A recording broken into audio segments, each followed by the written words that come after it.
Short circuit అయింది sir AC. ఇక్కడ ఈ ఏసీ అందరు పిల్లకాయలతో పైనుంచి అందరూ వెళ్ళిపోయారు.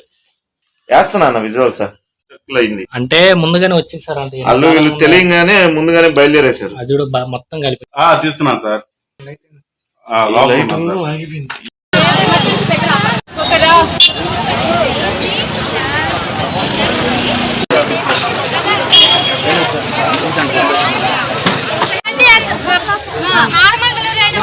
అమ్మా ఆపరేషన్ అయిన వాళ్ళు రాండమ్మా, మీ నలుగురు బీబీ జాను రండి, అంబులెన్స్ ఎక్కిస్తాం. నార్మల్ డెలివరీ అయిన వాళ్ళు రండి. చెప్తారా లేదా ఎందుకు చెప్పరు? ఏమైందని అడిగితేనా ముందు చూడు లోపల చేతులు లోపల పెట్టుకోండి.